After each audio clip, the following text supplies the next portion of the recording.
that was conducted by someone in the Department of St. Louis County.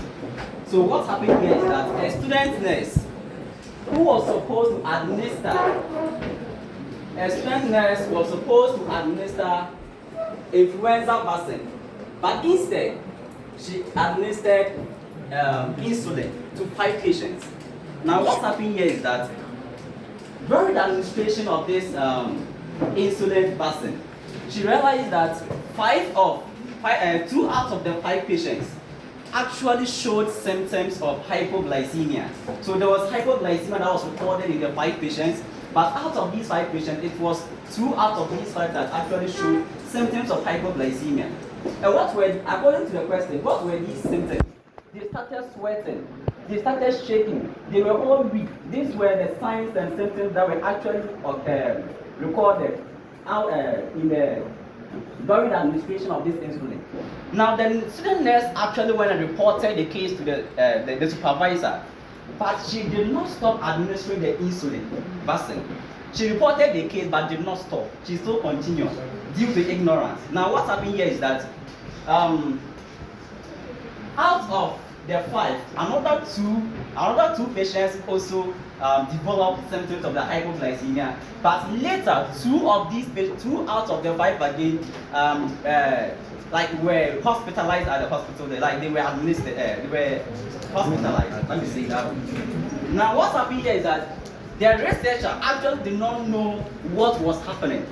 So the researcher that took upon himself did not know what was happening. So the researcher had wanted to know why the influenza vaccine was causing those symptoms, because he didn't know that there was a mistake that was done at the hospital.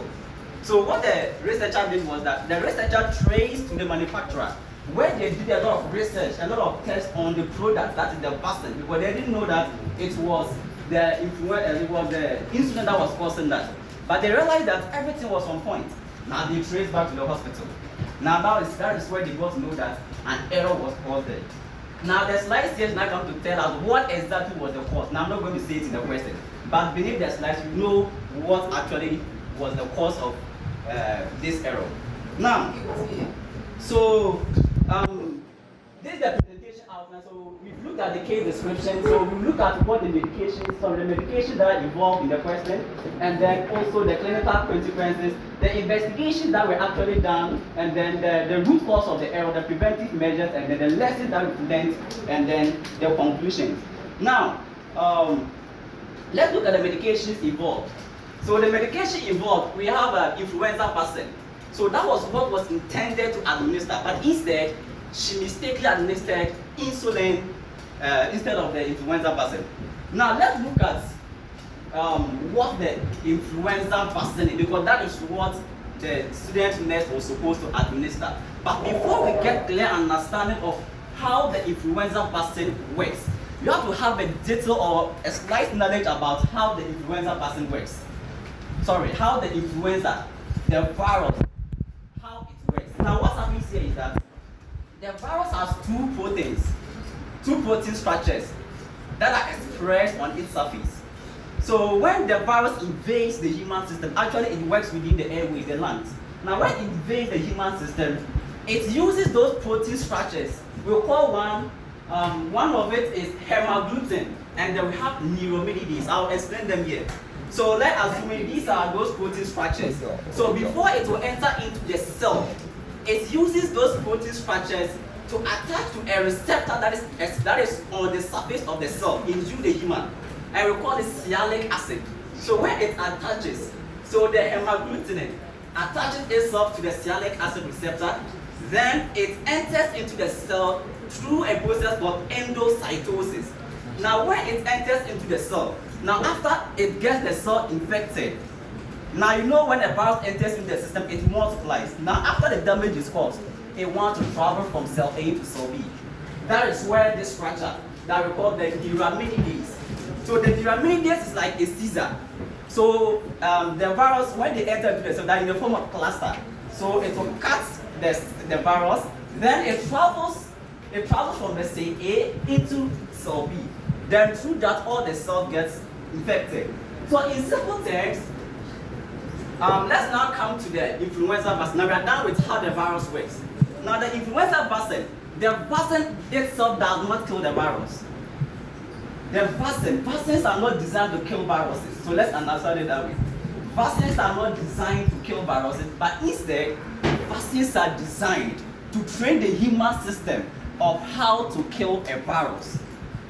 Please, are you getting it clear here? Yeah. So viruses themselves do not kill a virus, but vaccines themselves do not kill a virus, but instead they train the human system, specifically the immune cells, of how to kill a virus. So in this case, the influenza vaccine here, it contains, so the vaccine introduces a viral component, which is an antigen, primarily hemagglutinin and the neuraminidase.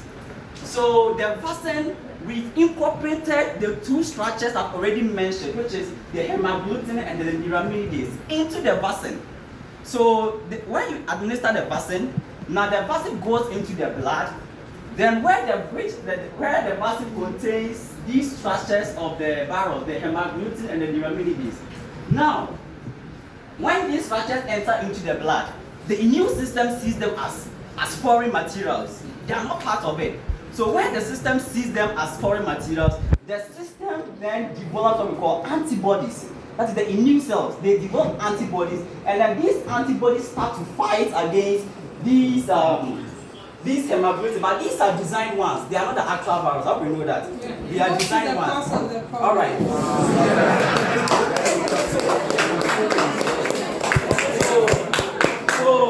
So let me just wrap it up. So the vaccine introduces a viral component, primarily hemagglutinin and the neuraminidase, into the blood. These antigens stimulate B lymphocytes to produce specific antibodies within approximately 2 weeks of vaccination. Antibodies bind to the viral surface, neutralizing and preventing it from entering and infecting the host cell.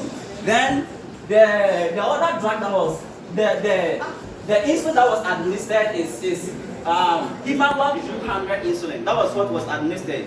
Then we realized that it's a short-acting, that's the mechanism of action. It's a short-acting human insulin analog that lowers blood glucose by stimulating the peripheral glucose and inhibiting hepatic glucose production. So insulin generally works like a key. So in simple terms, it's like a key that opens up your peripheral cells. So when it opens the cell, then it allows glucose to enter. In simple way, that's how it works. It's like a key, it will open the cells, then glucose enters.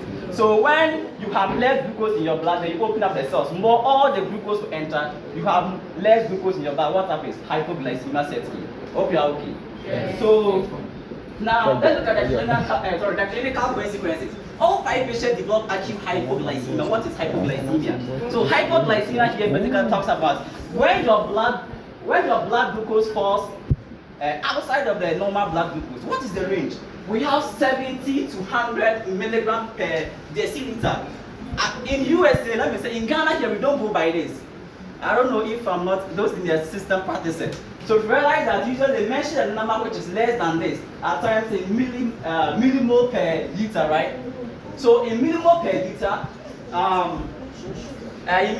liter, we realized that one patient had a blood glucose of 23 milligrams per deciliter. If you convert it to millimole per deciliter, it will be 1.23 millimole per deciliter, somewhere like that. Because if you have to use the millimole, then it becomes lesser than this. All right. So we've looked at what hypoglycemia is. Now the symptoms: sweating, lightheadedness, weakness. So assuming you are at the hospital and someone asks you, why does someone develop sweating, lightheadedness, and weakness when someone has hypoglycemia? This question seems simple but confusing. But it becomes clear if you understand how the autonomic nervous system operates. To make it simple, so what? So let's move on. The investigation findings. So I'll leave it here for my sister.